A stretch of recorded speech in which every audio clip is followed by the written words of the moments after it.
Welcome to Radiant Souls, episode 3. In today's episode, I welcome guest Jivan, who is a life mentor and medicine guide that works with people to heal trauma and core wounds through his business, The Art of Falling Apart, a sacred medicine guide. When we commit to do our deep healing work, we heal not only ourselves, but our lineages. Jivan therefore supports people in doing this important work to go into the deep core wound places within ourselves to help us understand and come into full release of those deep wounds. As we move through today's conversation, stay present and stay mindful. Listen to the conversation and what is being shared. Do not distract yourself or take yourself away from the truth of what is surfacing for you. May today's episode be a cathartic process for you in whatever circumstance you find yourself in this life. Please also remember to hit the like button on this episode. Also subscribe to the channel and the podcast and share this content with anyone who you think might benefit from hearing today's conversation. Please also share in the comments insights that you're gaining as you watch this episode, deep truths that become apparent for you today. And as we now go forward to welcome Jivan onto today's episode, I will leave you with this quote from Stephen Cope. The night sea journey is the journey into the parts of ourselves that are split off, disavowed, unknown, unwanted, cast out and exiled to the various subterranean worlds of consciousness. The goal of this journey is to reunite us with ourselves. Such a homecoming can be surprisingly painful, even brutal. In order to undertake it, we must first agree to exile nothing. And with that, I now welcome Jivan onto today's episode. Enjoy. Welcome, Jivan, to the Radiant Souls podcast. How are you? I'm good. Thank you so much, Sequoia, for having me. It's a real pleasure and honor. Thank you so much for being here with me today. So, Jivan, who are you and what do you do? Who are you? $1 million question. Question that I would ask anybody. Like, who are you really? Beyond all the titles on the bullshit. It's a very multifaceted question, but I'll just refer to the upper layer of what I'm doing. I'm a life mentor, and I'm also a medicine guide. And I'm doing different things. I'm also doing sound healing with the gong, and I'm also facilitating men's group and co-ed groups. There's one common denominator for everything that I'm doing.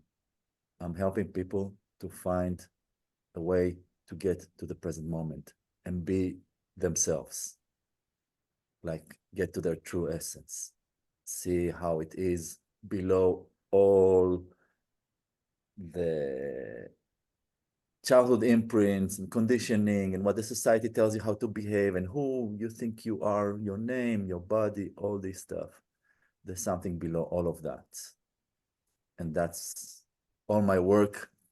The common theme is let's find what that is and how to get there. So that's profound and potent, deep work. Hopefully. How did you find your way to doing this type of work? Well, for sure, it was not my childhood dreams. It was never any conscious choice that I had to make. At a certain point, I just found myself that this is what I need to do. And it was some kind of a calling which arrived from a place which was completely left field. It was never my life. It was never like, this is what I need to do. Was there a moment, was there something in your life that just was happening where you had that distinct calling and felt it and knew that you had to walk forward? What was happening in your life that called that forward? I remember there was for a few years I was sitting and saying to myself, yeah, I need to start working with people. It's pretty obvious. And there was a specific moment that I had a talk with a very, very dear friend of mine. And she told me, it's time. And as soon as I heard her, it was obvious to me that the divine is talking through her. She's an instrument. Sometimes, there's not a lot of times that I can see it. I have to constantly remind myself that each and every one of us is like the messenger. But there's very distinct time, and this was one of those distinct times. It was very obvious to me. So at that moment, it stood out, the calling came through the messenger, and at that point, you just set out, you made the commitment and went forward. I'm assuming there was more layers of your own healing work that came through at that point. Healing work is ongoing and still unfolding. Yeah, I'm actually curious. So you mentioned that in your work, it's about really bringing people into the present moment, about getting beyond all the labels and the definitions and coming into the present moment. What does that look like when you're working with people? How do you help guide somebody into the present moment and start to strip away those layers? There's no like one answer for which fits for everybody. There's some kind of a relief, some kind of a place that there's aha moments. There's a place of, oh, I'm paying attention to this pattern right now. Let's see where it will lead me. But again, the work is ongoing, and a lot of the time, one layer is coming down, and then we start diving into the next layer. How's that going to look like? There's so much going on in the world right now, right? And so everybody's traumas and core wounds and everything is just being graded and rubbed upon in so many ways. And so what have you learned in your role as a mentor, a guide, surrounding like trauma that is like advice or information you might have for people here in this moment who may be experiencing different layers of their own healing process? I want to start with the corona as a wonderful example for a trauma, a collective trauma that happened to the whole human race. And for me, it was a big opportunity that unfortunately was missed by most people. And as I saw the corona, it was touching our common trauma of the fear of the unknown and the fear of survival. And there's a place of how am I seeing myself in this fear? How am I seeing myself through this lens that any given moment I can be not existing in this life? Any given moment, there's no guarantee. Yes, maybe statistically you're older, you have more chances, your body's weaker, but any given moment, and even the statistic is it's like 1%, 1 to 100. It doesn't, nobody's assuring you're not going to be the one, not survive. So, and the corona was putting this mirror straight in our face.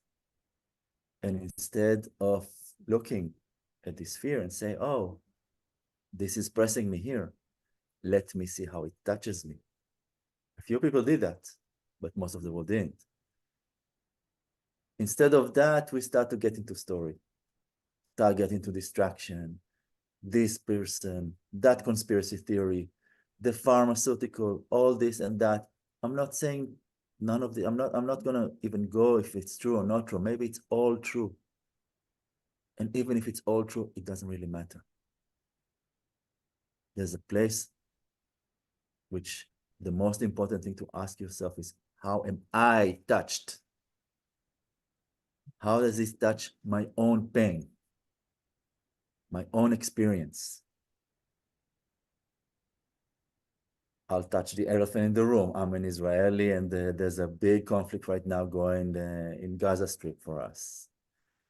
And there's I can see a lot of people here who have a lot of opinions. whether they're connected. It's a little bit puzzling for me. I see a lot of people who don't have family, who don't have, never been in the region, don't have friends, and they have very, very strong emotions about the whole thing. And they're looking for a guilty party and this and that, and bombarding with all kinds of facts. Some of them are true, some of them are not true, some of them are not accurate because there are some nuances. It doesn't matter. The one thing which is interesting for me and that those people don't ask themselves, why am I so touched with this specific conflict? How is this robbing me? As a lot of people have a lot of very, very strong emotions, which is very weird because it's not theirs. It's not their home. It's not their family. It's not nothing to them. But still there's a lot of emotions. So I'm asking why? How come? Where are you being touched? And you're talking about traumas and the experiences in this very crazy news feed that is going on in everybody's, network. The one thing that I would say to people, how are you touched exactly? And there's an opportunity here to go to places deeper that happened in the past, which carry some imprints. And you can see what is activating you. Because I'll give you a hint. Something which happened 10,000 miles away from here, which has nothing to do with you, is not supposed to touch you that deeply. Yes, of course, there's the human thing, and there's also I'm not saying it's not traumatic, but there's a lot of incidents going all around the world. And some of them are touching people, and some of them are not touching people. Some of them are much more grief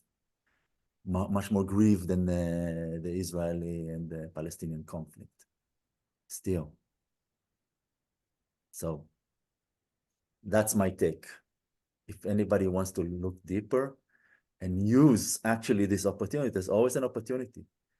Use this opportunity. Ask yourself, how am I touched here? What is really pressing me? And I really love the question, how has it touched you? And like, what is it touching? Like, what's it bringing up in your work, being like coming into the present?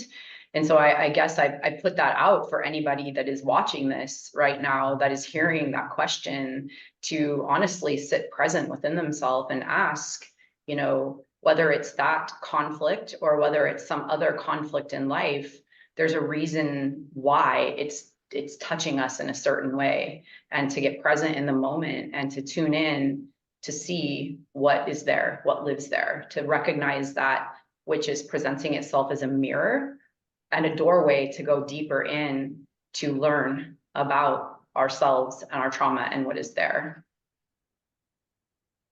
The thing is, a question like this, what it asks you is a very, very high level of integrity with yourself. And sometimes, the answer might be, I'm touched because I don't want to be left out. Because this is so popular right now that I have to have an opinion. And I have to have the right opinion. And all kinds of stuff like that. It's really important to see what exactly is touching you and to be very, very honest about it. And if you're not honest, it's not gonna work. It's really not gonna work. Yeah, and some of the most, in my personal experience, some of the most uncomfortable places are being in the present moment and just being with what is. I want to sometimes distract myself with other situations and other experiences. And I love how your question brings it back into the self, to, stop looking at the external, but to really, like you said, mirror, turn it inward and go inward. Because sometimes it isn't about what is out there. It's that what is out there is triggering or, bringing up something that is in, and it's connected in a way. However, we try to avoid those uncomfortable places of sitting present and sitting sometimes in silence. Very exact observation, if I may say. I've seen in ceremonies, it's very obvious to see, so it's much easier. It's much easier for me to see that there, but I also saw it in regular life. There's a moment in ceremonies, people start to get distracted sometimes, and they start to maybe you can see that they try to go and pace around the ceremony space, or they try to talk to somebody, or they try to distract themselves. And it's obvious that some harsh feeling is coming down up to the surface. And I always tell people, here's your instinct. Your instinct will be to run away. And you use every mean. Let me distract myself with this thing, with that thing. Let me look at how this person is responding right now. I see there's somebody who's going through a crisis. Let me go out of myself and do that. And the invitation is to do exactly the opposite. And sometimes when I see people, they're like moving or even just not feeling comfortable in the body, even just shake their legs in a rhythmic way, I would tell them, I want to invite you to stop right now. And let's see, how does your body feel and what happens when you're not moving at all. And sometimes there's a place that you have to go through some difficult phase of not moving at all, and something harsh is coming up, and then you come out at the other side. Mhm. It's pretty amazing. Yeah, that is uh, very deep work, but it's very important work. And distractions can be really challenging, especially, I mean, it's awesome when we have a mentor or someone who can call us back and help point out, hey, like, come into your body and what happens if you don't move at all. Yet in the waking real life that we walk into, there's so many distractions, and so many of us are just moving around, going from one thing to the next, and we have to be our own source in that moment to really learn to call ourselves back and give ourselves those opportunities. Do you have any words of wisdom for people that might be watching that can start to learn to identify the distractions and learn how to catch themselves and call themselves back in? So the key element of everything and anything is the ability to slow down and to start tattoo it on your on the inner side of your eyelids. Put it on your mirror, put it on your work desk. To slow down. Because slowing down is the key. You know, we cannot feel, we cannot observe ourselves unless we're slowing down. So the invitation is to slow down, have a small scan on yourself. How am I feeling right now? How am I feeling in my body? What's going on for me? And do it. Start, have a practice of doing it a few times a day and see what will happen. Mhm. But the key for everything is slowing down. Yeah, that's definitely been something I've had to work on as someone who does move at a fiery, fast pace, and I can go, go, go. And I've had to resist what feels like natural momentum and call myself back in to speak slower, to slow down, and to just be really present. And this is a practice for me, even, sitting here with you. It's a practice to just really slow down, be present, and listen to what you're saying. So, this is the work. This is the deep work. Yeah. And I don't think you at one point told me, the only way is through. And I know that's a common statement that lots of people say, but I feel like it's so true. Like the only way is through. Do you want to speak about that a little bit? Yeah, there's I've seen it so many times with myself in my own life of okay, maybe I don't need to go to that place. So it's such a painful place. I don't want to go there. I really don't. Maybe there's a way around it. Maybe there's a way like doing this or doing that. And have all kinds of strategies. And at the end of the day, none of the strategies ever worked. it works for a moment, and then you find yourself at the same place with another lesson, same challenge, and different people, different participants, but the same show. And eventually, kicking and screaming, but I was dragged through those places. And as soon as this was allowed for me to go to those places, then things finally start to shift for me. It's not even my own permission. Because sometimes, we're resisting because there's something that soul doesn't want to go to a place of a lot of pain. Rightfully so. Who want to do that? Who wants to get punched in the eye? Right. Yeah, you said a word, resistance, and I've been, well, the first thing I want to say is that, these are layers, right? Healing is layers. So I remember a part in my own journey where it was very big and surface, and the feelings were very big, and and at the time it seemed monumental and it seemed huge, right? But as I went along my own healing journey, I've gotten into more and more subtler layers. So the resistance, there was a point where, like you said, it was kicking and screaming, like, why would I do this? I'm just running from it. I'm distracting myself. I'm doing everything other than. I'm totally in resistance.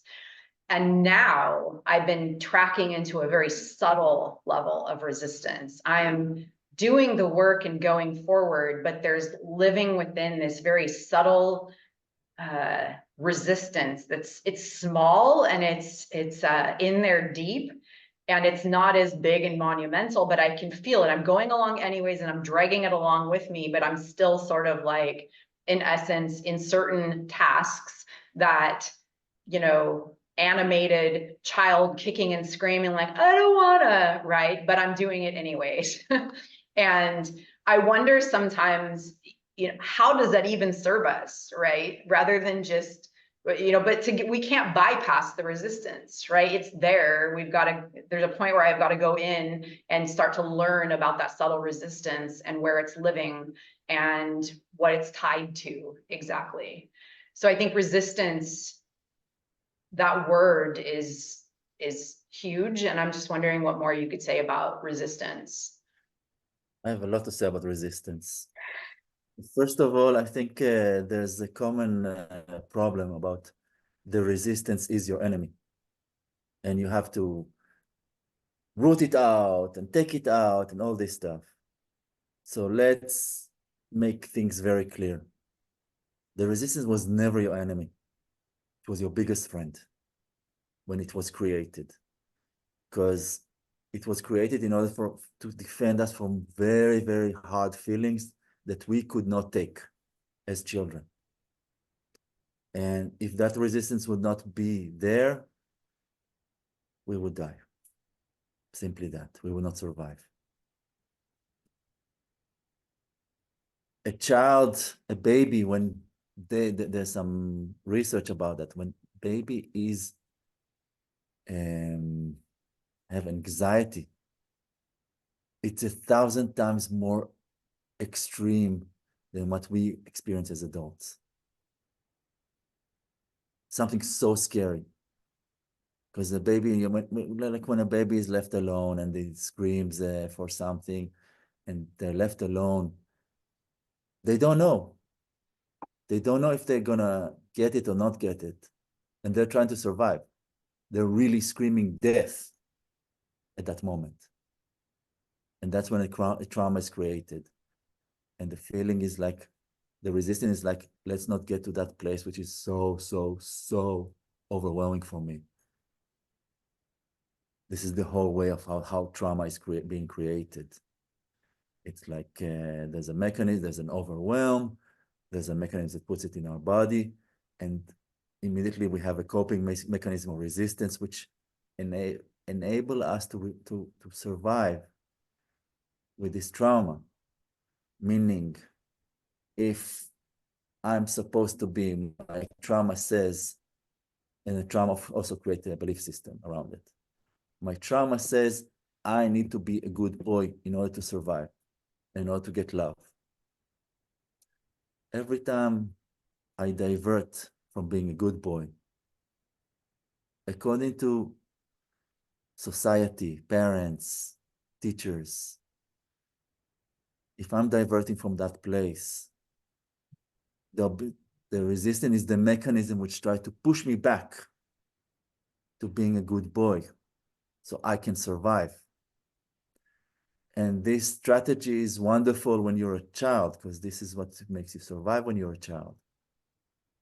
But as soon as you're being an adult and capable and you're a little bit more can understand for yourself what is your truth,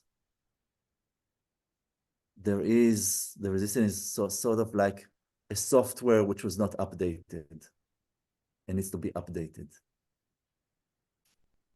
So I think for me, it's very important to not to say to the resistance, you're the enemy, but to say, hi, thank you for being here. Thank you for serving me all those years. I honor you.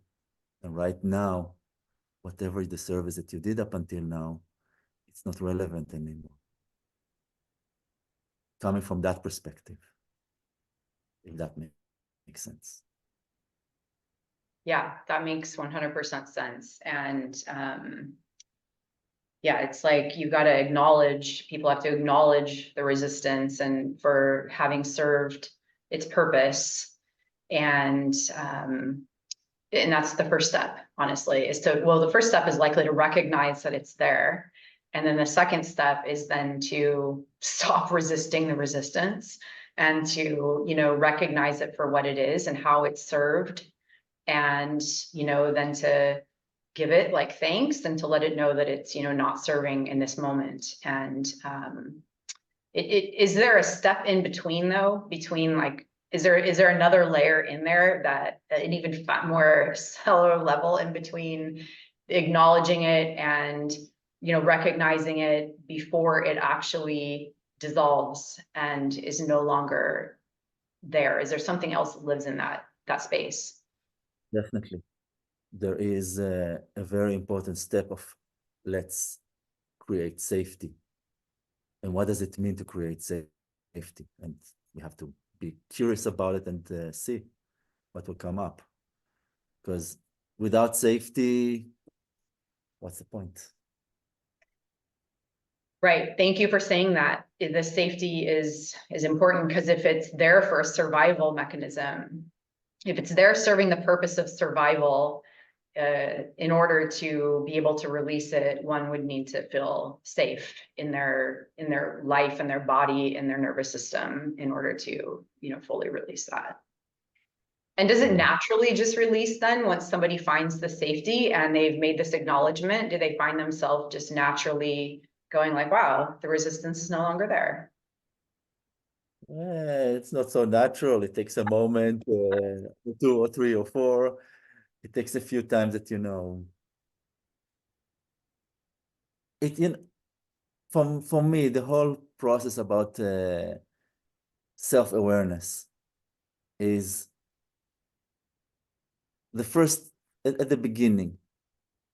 My favorite analogy: you drive on a road full of potholes, and you're blindfolded. So the first step, that maybe if you'll call the local authorities, they'll fill up the potholes, but it will take some time and you don't know exactly when it will happen. There is another way to deal with things. So first thing I would do is to take off the blindfold. And the second thing I will do is to put some cones into the potholes. And then what I will do, since I can see, I will drive around the potholes. So I will not have to fall to each and every one of them. The potholes are still there. But now, since I know that I'm there, I can drive around them. And maybe someday I'll wake up and the city hall took care of the whole thing and the potholes are filled. And this is my own experience with some traumas that I had, that I work with them and work with them and work with them. And at a certain point, I learned how to navigate around them. And one day I'm getting up and like, where's that trauma? I haven't seen it for a while. And then I remember that there is something like that. And then actually I see that it's gone. Mhm. I love that analogy so much.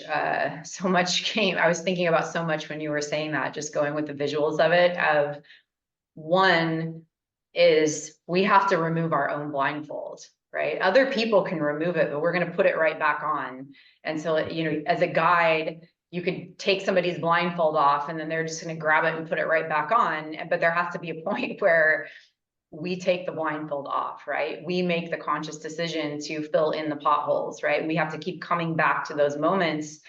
And then I thought there's a point too where, like you said, you realized, oh, wait, that trauma hasn't been there for a while. We're almost like driving on a new road. We're almost like, wow, we're no longer going back to that same broken road again and driving, whatever path that was. We're now have navigated ourselves to a whole new, road and a whole new experience and a whole new journey. And like putting the blindfold on at that moment, we could choose to go back to the bumpy road and do it all again, or we could choose to say, hey, like, let's drive now and explore this new road and see what's here. That was a good analogy. So with that, I'm thinking into, as a guide and the removing of the blindfold, what are some of the, well, before I say that, I want to ask this. So we're talking a lot about the mental, the practices of being present within ourselves and the, more cognitive ways of reframing or thinking or going into the feelings of something. But, trauma and healing some of these things sometimes is a somatic experience. So in your world and your experience, what are the practices, or in what ways do you find that people have the most benefit from marrying the cognitive and the somatic together? What are some of the techniques that you offer and share with people to help them, like, really viscerally, begin to navigate this journey and find themselves on a new road? Thank you for the question. And I will start with my rant about the modern psychology and therapy, which it's not, unfortunately, it's not a must to work somatic. I have plenty of people that got to me and they were in therapy for years, and they sat and they chatted and chatted and chatted and chatted and chatted, and nothing happened. It was nice for them to chat maybe, but it was not resolving anything. It didn't go any direction. Somatic is the heart of the whole thing, because as I see it, I mean, it's nice to understand as well. I'm a big, I like to understand what I'm doing. As I see it, in order for us to progress anywhere, there's 4 levels. There's the mental, spiritual, emotional, and the physical. And we're not moving anywhere without all levels evolving together. There's no such thing. It's like no one stays behind, really. If somebody is behind, and usually it's going to be the body, because the body is like a physical layer, a little bit more hard, it's a little bit less light than the other layers. The spiritual and energetic level, it's easier to move forward on those levels, but the physical needs to move. And the physical is done with somatic. So there's a few methods that I'm working with. There's one which is very easy, like you track what is the sensation in the body, and then there's a very easy way to go to what's the body, what is this feeling looked like in the past. And as soon as you see the past, you can get to the trauma and to the childhood experience that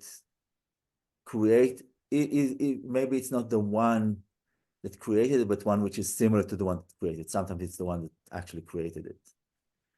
And you can get very easily to there. And from there, you can start working with the inner child and start to see, working with what belief system are coming under that.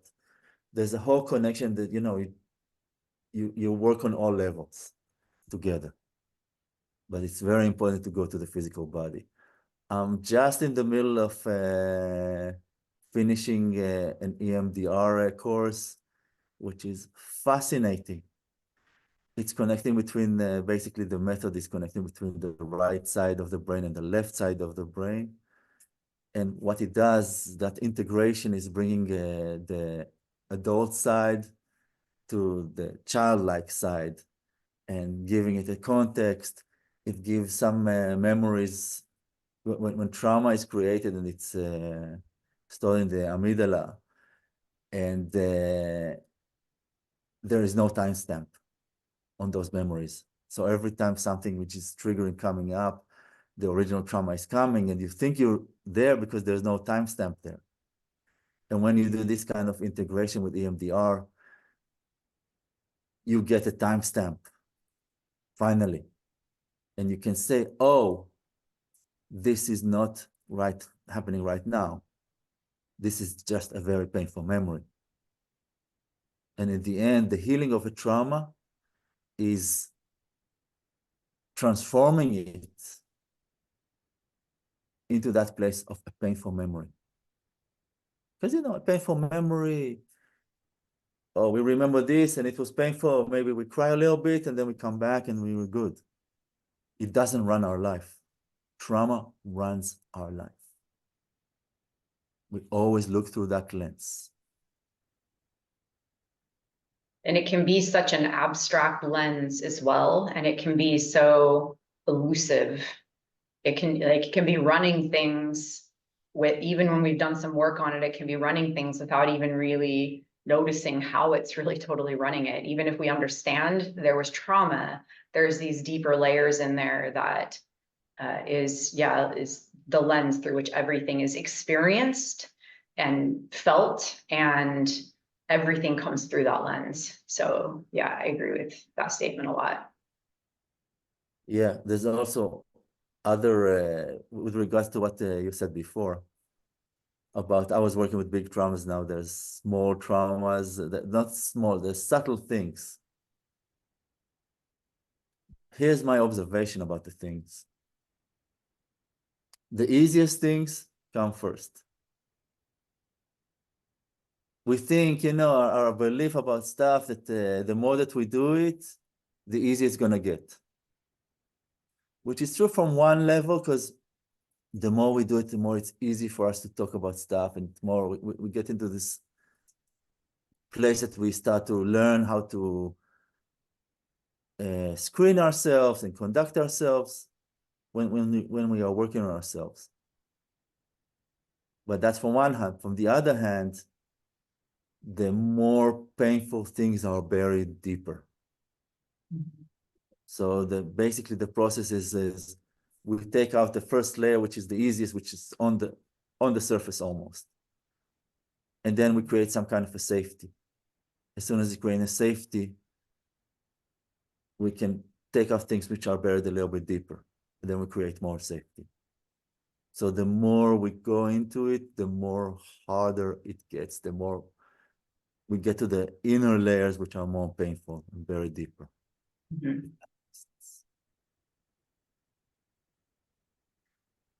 Yeah. And it has its own, I like you said, timestamp, because I feel that in my own process, I've tried to rush it by just being kind of like in a type way, like, let's just do this, let's go in and like, just take care of it now. And it's like, kind of like, no, we'll do this on a natural time. Like it'll happen as it happens. As long as I stay committed to the work, I can't force it, but I have to like, let it have its own natural flow and progression. And, but the key is to stay committed to doing the work and to always be pulling back one layer and like going deeper and deeper and pulling the layers back. I want to say something about what you said right now. Trauma, we have all these ideas about how things supposed to be and should look like and all this and that. There's a very big wisdom of ourself, our body, our inner self, of how trauma should be opened. And trauma cannot be rushed. If it's going to be rushed, it's going to re-traumatize you. If you're not ready, if there's not enough safety, it's going to do more damage to you.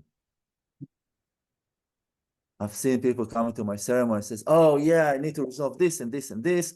And I really want to do in the ceremony. And I said, it will bring what it will bring. The medicine will work with you at your capacity, what you're capable at this moment. And I know that your head's saying, this is how it should be. But trust the wisdom of the medicine, the wisdom of yourself, of your own system. When people, let's just play on this thread a little bit of like, we're talking about the somatics and we're talking about like the importance of letting everything have its own time and, but the somatics being such an important part of this. And you're mentioning ceremony. And I know for me, ceremony has been a very powerful way of, being invited into being extremely present and to allowing that which is ready to come forward in a safe way. And it's been a very potent, powerful part of my healing process. And I know that there are multiple ways that you're working with people through sound baths and through ceremony and through conversation. Do you want to share a little bit about when someone finds you, how you begin to work with them? Like what do you do? Like if someone's listening to this today and saying, wow, this is really interesting, I'd like to talk to him, how would you go forward with that? What I would do is to set up some kind of a discovery call with them and see what are they looking for, what exactly they're looking for, and what is their calling. Because medicine and sitting in a ceremony is a very specific calling. And you don't have, the work can be done in different ways. And if you don't have a calling right now, don't. And if the medicine calls you, come. But the first thing is like, you need to chat with whoever you want to work with and see, first of all, if there's a fit. Because not everybody's fitting everybody, not everybody's resonating with everybody. It doesn't say anything about you, it doesn't say anything about them. It just said there's no fit. For this moment, maybe in a few weeks, a few months, it's going to be looking a little bit different. They evolved, you evolved. You might be meeting different point in both your lives. So there needs to become some kind of an understanding, meeting the people and see what they are, what do they want, and take it from there. I'm a strong believer in not keeping some kind of a strict agenda, everything needs to go like this or like that, but to really sink into the situation, read what is there. And there's no such thing as one fit. There's no such thing. Everybody's different here. Everybody has different needs, different sensitivity, different capacity. Needs to be addressed and needs to see what's fitting what. So I like that as a life mentor and a medicine guide, the first thing that you do is just sit almost like we're doing and just explore with someone what's present and what they're being called toward, and to see if there's a, you know, resonant match between you working with someone and them feeling called to work with you. And then if so, you have a multiple toolkit in your belt to be able to help people, whether it be through EMDR or whether it be through ceremony or sound baths or in conversation through, I know you also do, is it the part, I think I might get this wrong, but is it the compassionate inquiry as well? Is that part of, you want to talk a little bit about that? Yeah, compassionate inquiry was a method developed by Dr. Gabor Mate, who is a Canadian physician that at a certain point in his life, he started to investigate the connection between trauma and how it manifests in the body. And he wrote a few books about it. And at a certain point, somebody, a yoga teacher from Vancouver approached him, and they decided to, she saw how he works with people, and she said, maybe you can take it and make it some kind of a workshop that we can teach people how to work in that method. And they did that, and it's very interesting. I came to one of his workshops and I saw him working. It was so much resonating the way that I was working. So I said, I'm gonna register to that, and I started working with that. And it was nice for me because, you know, things that I was doing intuitively, I could see the reasoning behind it. I could get exactly the right words to use, and some other tools that I added to my toolkit. So it's a very interesting approach. It's I believe how the approach for patients should be in the world. And unfortunately, the Western medicine and the Western therapy is working with what I call symptomatic approach, meaning there's a very big symptom, and let's work on the symptom and not go to the core of things. And there's like, sometimes to go to the core of things, people needs to fall apart. There's no going around it. Sometimes there is, that's what needs to happen. And this is not an option. And if this is not an option, that means that there's no deep healing is happening. Because when you cure a symptom, it's just a symptom. It's not the core of the matter. So if you're an alcoholic, and you know, there's a lot, everybody's addicted here. And some of the addiction are good, like good addictions, and some of the addictions are not socially acceptable.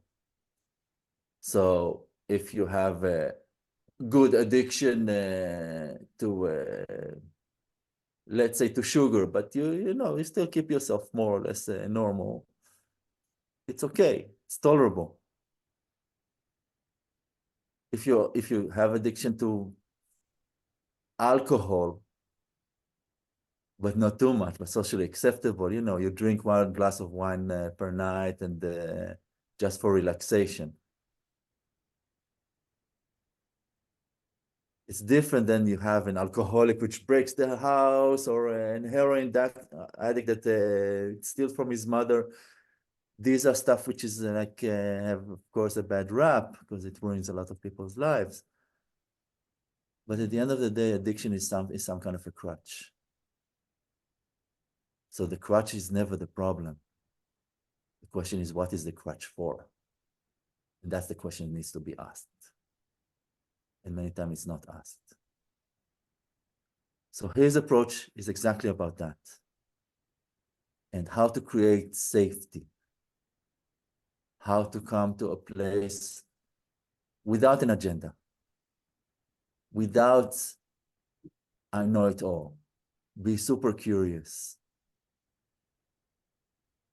So creation of safety, being super curious, and do some kind of somatic, have some kind of a trauma-informed education so you can work somatically and work ask some questions which will be very relevant to what he said. And that's basically the approach. Very, very effective to deal with trauma. Mhm.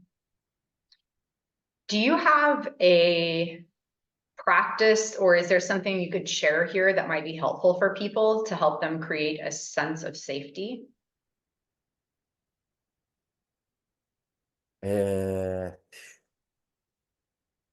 I would say the main thing would be to bring you to the present moment. So bring it to the present moment. There's a super easy thing to regulate people. Basically, you're doing some kind of right now. Let's say right now. Let's say that I'm sitting right now and I'm worried about next month. My next month financial. How would it look like? What will happen? Will I have enough clients? So in my mind, I'm worried. I might have fears and anxiety. But the physicality and the truth of what I am right now, the truth is I am sitting on my sofa in the middle of my house. There's no danger here. I'm not saying something might not happen, but right now, there's no danger. The only danger which exists is in my head. So with that in mind, in order for me to create safety, the first thing I need to do is to return to this room where I'm actually sitting, but return my head into here. So how will we do that? Very simple exercise. You plant your feet on the ground. You feel your feet.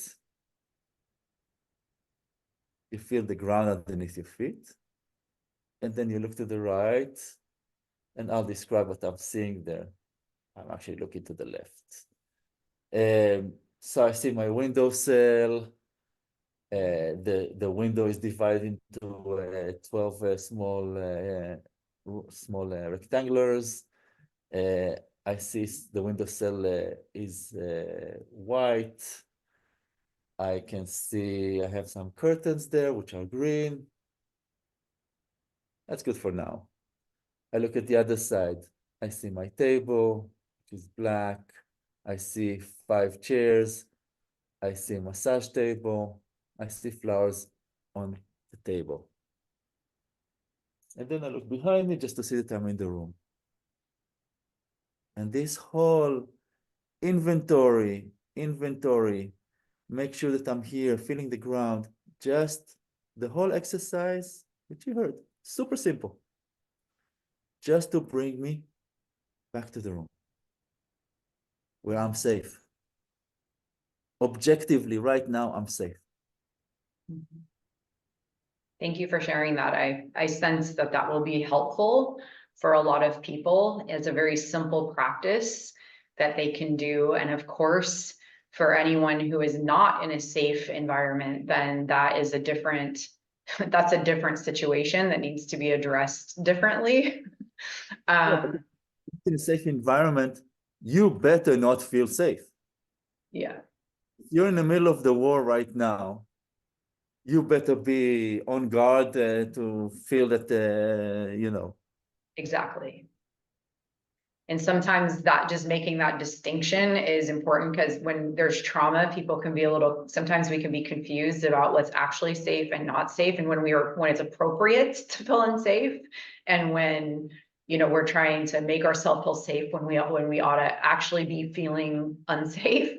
So I like that, just kind of creating that distinction in there. But I think this is a great practice, and you shared this with me before, and I thought it was very simple, but it is very helpful, and it does, in a very simple way, bring us right back into the moment and be like, okay, we're here, and I'm safe right now. So thank you for sharing that. Is there anything that I have not asked you or we haven't talked about that you would like to express and share here? Hmm.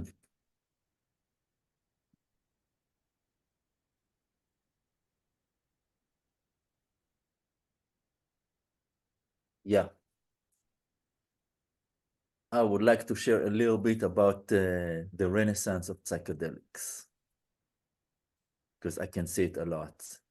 And I think it will be very important for people to understand, because I see a lot of guides, a lot of new guides, a lot of therapists that just say, oh, I can do some kind of a conversion and become a psychedelic assisted therapist or something like that.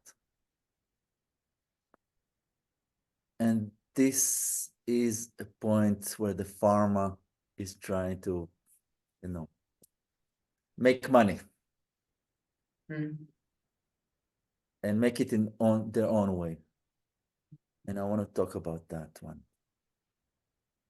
There's lots of people, lots of us, people who have a lot of experience, work with the medicine. We're not here to, you know, to get rich out of working with the medicine. We're here to do the work. If you come into medicine space, it's really important to see who are you sitting with. And it doesn't matter if it's going to be microdosing or it's going to be a regular ceremony. And I already see the pharma thinking about, okay, I'm saying that, and I'm going to say that this is my observation. I'm not saying, I cannot say that this is the truth, the absolute truth. I didn't talk to anybody, but that's my own observation from sitting and really watching what's going on.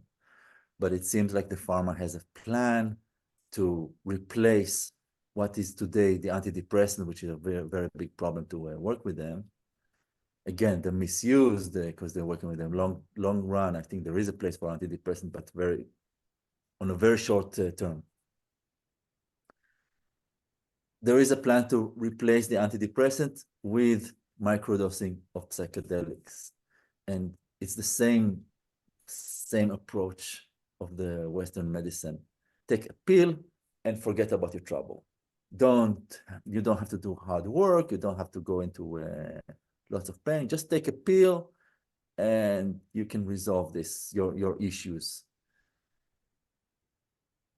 Meaning like you're depressed, you look at depression as the problem when it's actually the symptom, what we talked about before. Depression is like an end of a rope that you want to pull, and then you want to see what really caused the depression.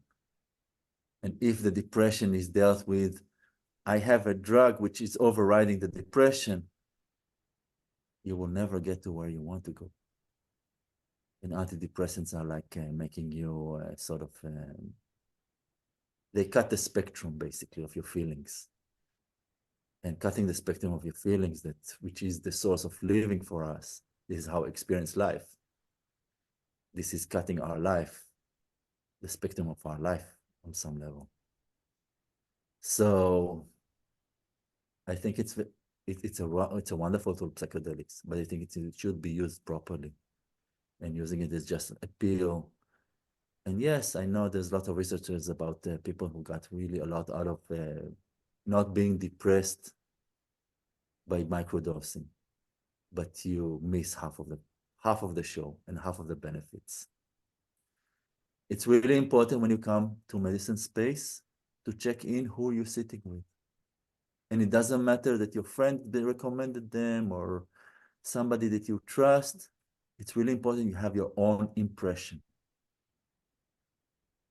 I think it's really important to have that whoever you sit will have with you some kind of an interview. Probably it's very recommended to be something like Zoom or in-person meeting. So you'll have a feel who you're sitting with. And it's important that you, as much as they're interviewing you, you're also interviewing them. And you have to see if there is a red flag. Something doesn't add up. something which is one thing that they say, which is contradicts something else that they say, which is important. And I'm not saying immediately tell them to go away or not work with them, but I say if there is something which doesn't add up, ask questions, look into it. And if in the end it doesn't add up, walk away. Don't take chances. People can really screw you. There's 4 questions I see that should be asked about people who come to medicine space. It's important for them to know. What is the experience of the facilitators? How many years they've been sitting with the medicine? I know people that sat 3 times with medicine and say, oh, medicine told me I need to be a leader. I need to start serving it. I remember I had a conversation with a friend of mine that said that. And I said to them, so what will happen if there'll be somebody that has a lot of trauma? And it's going to be significant difficulty during ceremony. How are you going to support them? And they say, oh, I know that medicine will not bring me such people. So understand how ridiculous this answer is. So you want to see what's the experience of the people. You want to see what is the source of the medicine. Where is the medicine coming from? Was it created in the right way? If people don't know where's the medicine coming from, it's an issue. I know, for example, ayahuasca needs to be cooked. You need to be prayed, and when you cook, it's pray. You pray over it when it's cooking, and the medicine observing the prayers. And if you come and work with medicine, which is like, this is what you're gonna get. So this is important. Third question, and this is relevant not for microdosing protocols, but for regular ceremonies. What's the ratio between participants and between helpers? If there's a ceremony, you have 10 participants and 1 helper, maybe it's not the right place for you, because 1 helper, it's going to be hard for them to take over 10 participants. If you have 3 participants who are going through trouble at the same moment, that's going to be an issue.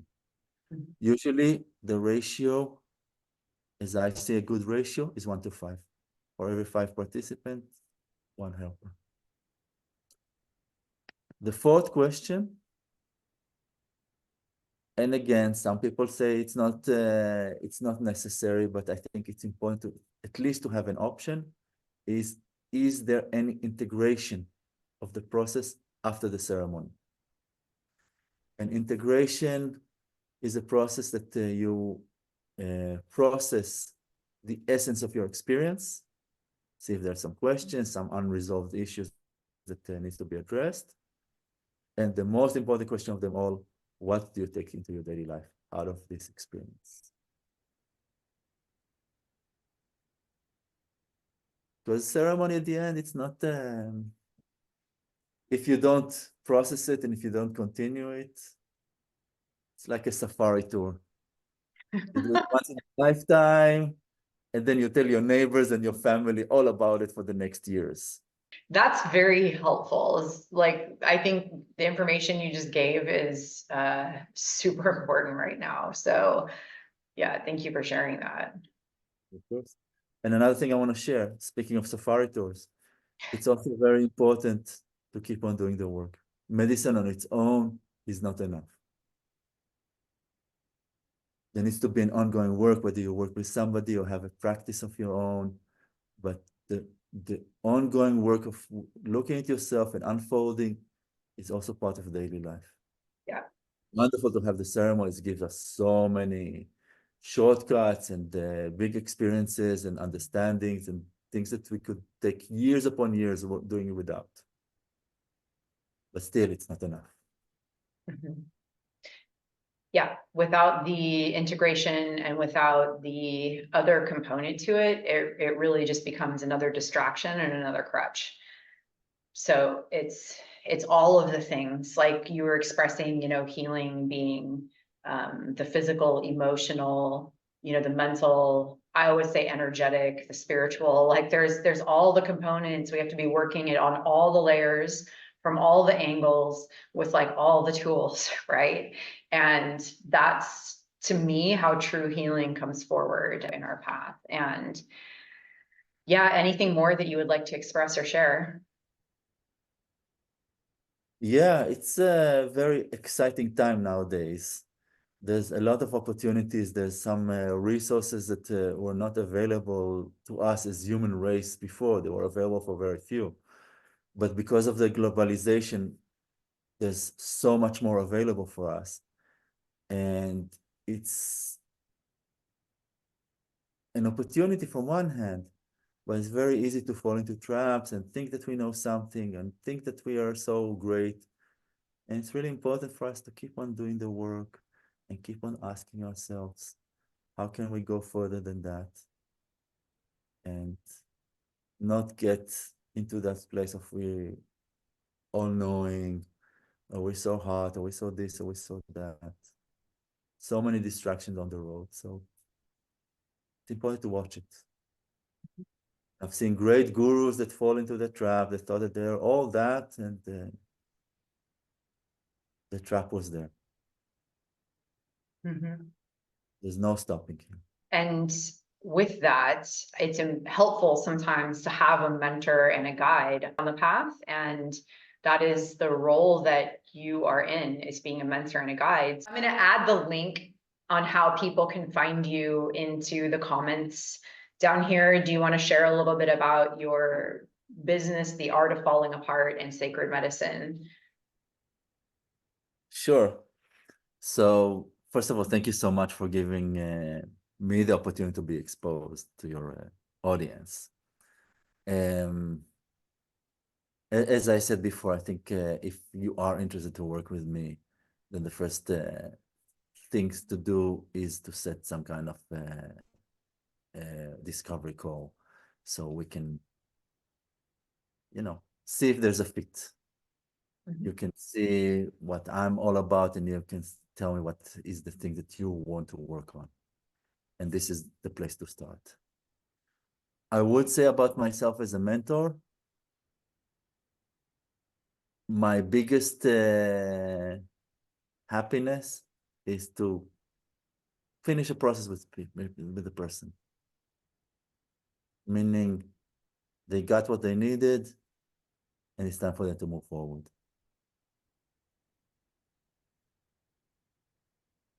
Excellent. You want to see them through, Yep. and you want them to stay committed to the process. Yeah, I had plenty. I was blessed to have many teachers, and there was a moment for each and every one of them. I mean, some of them are still active, but there is a moment that it's done. The work with them is done. They had to they had to show me something very specific, or something not even something specific, something broad. But there's a moment that the energy between us was done, and then it's over from this point of view of the teaching. So I cannot say what, if you are interested, what will be the future, but I'll be happy to escort whoever is feeling the call to. Beautiful. Also, I believe that you're doing some things for people who are in the Northern California area. I believe sometimes there's events that you do things at, or is there anything coming up that you have going on that someone might feel called to go experience? Like I think there was a sound bath. I saw something you're doing a sound bath, or I know sometimes you're at the hot springs. Is there anything happening that you'd like to tell anybody about? Sure. I have a group called From Stress to Joy at Harbin Hot Springs. It's every other Thursday. This I'm gonna teach 2 days from now. And my next one, it's basically same story, looking at all belief systems. Look at what the events of this moment is touching you, and see what's the origin of the whole thing, and working with some limiting beliefs. And even though it's 2 hours, you'll be surprised how deep people can go in that group, in a group capacity. Another thing I'm doing at Harbin is, and this is a little bit irregular because I may or may not join, but usually like 2 or 3 times a month, I'm joining the Gong sound bath that they have on Friday night at 7 o'clock. I'm doing the Gong part. The Gong is unbelievable too. I've seen it. It's funny because just a few days ago, I've seen it pull out somebody out of a panic attack. And I've seen people go outside of psychotic breaks, and you're going for them and they're like new people. The gong is so powerful, and it balances your aura and your chakras and your whole body. And the nice thing, you know, I'm doing it in ceremonies, but also I'm doing it outside of ceremonies. So I'm doing it at Harbin. I'm starting, I already started once a month. I'm doing it in San Francisco in Tantara Yoga Studio. We just had the first one 2 days ago. First time was very successful, so I'm very happy about that. And other events all around. I'm also doing men's group both in San Francisco and San Jose. If you're connecting with me, then you can find more details. Excellent. I was just thinking too that I'm on your email list. Is that primarily how you communicate what you're doing is through your email list? Okay, and people can sign up for the email list on your website, is that correct? Yeah. Okay, it's not okay, great. So directing people to the website, they can either contact you or sign up for the email list. But it sounds like if people are interested in connecting, whether they're scheduling a call, it might be beneficial to sign up for your email list because then they'd be aware of all the different things that you have going on. Yeah, Yeah. Mhm. excellent. Awesome. Thank you, Jivan, so much for sharing all the information. We went through quite a little portal of, deep into the present and exploring some of the depth of trauma and of the experience in the body and how to find a safe space and the different modalities through ceremony and gong and groups that you're offering that help people really come into the present and work viscerally to begin unraveling the deep layers of their trauma. So that was quite a journey. Thank you so much, Sequoia. Such a pleasure being here with you. Thank you. My pleasure as well.